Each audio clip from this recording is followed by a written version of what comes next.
Laughter, it's the best medicine. It's the glue between friends. It's the universal language. Hey, Matt, so good to see you. Oh, good to see you too. You look great. Oh, thank you. But nothing sounds more contrived and obvious than the forced laugh of strangers. Nice to meet you. Nice to meet you. I like your hair.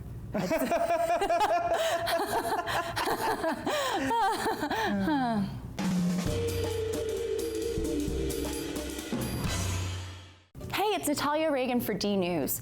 Laughter between strangers seems to lack genuine enthusiasm, and now science says that contrived nature can be easily detected, even across cultures. New research shows that listeners spanning 24 societies could detect when people are laughing with strangers versus laughing among friends, based on their spontaneity, duration, and the acoustics of their guffaws. In this study, released in PNAS, researchers recorded laughing pairs and had listeners try to determine the affiliation of the laughers. Were they friends or were they strangers? According to the study, laughter is characterized by neuromechanical oscillations involving rhythmic, laryngeal, and supralaryngeal activity. Say that 10 times fast. The study included 966 listeners from 24 countries across 5 continents, including India, Namibia, Peru, and Slovakia, listening to English-speaking laughers. Listeners were accurate in their determinations roughly 61% of the time. The listeners were not all familiar with the English language. Again, the laughers all spoke English, but they still were able to identify the stranger laughers from the friends. The idea that laughing is a cross-cultural, universal, affiliative behavior has been proven time and again, but this supports the idea that humans, regardless of a language barrier, can distinguish authentic from inauthentic laughter. But why is it important? Let's start at the beginning, shall we? The history of laughter goes way, way, way back. Scientists surmise that human laughter began with a common ancestor some 20 million years ago. That means laughter is older than language and is a shared behavior by all humans. Heck, as babies, we learn to laugh before we learn to speak.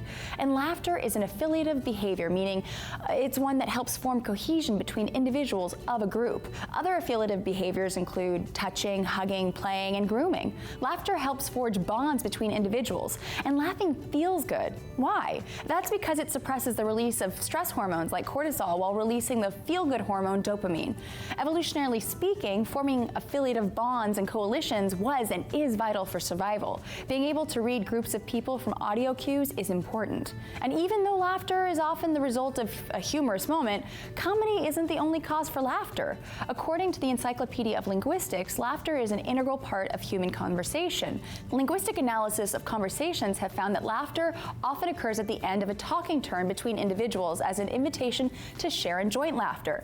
And since humans are heavily dependent on our ability to communicate with one another, laughing is an effective way to give immediate feedback during a conversation, regardless if it's rife with hilarity. Given the significant role that laughter plays in our species' existence, it's no wonder humans across cultures have developed the ability to determine affiliations based on laughter, regardless if they speak the same language. And to find out more about why we laugh, here's Trace with the scoop. Scoop.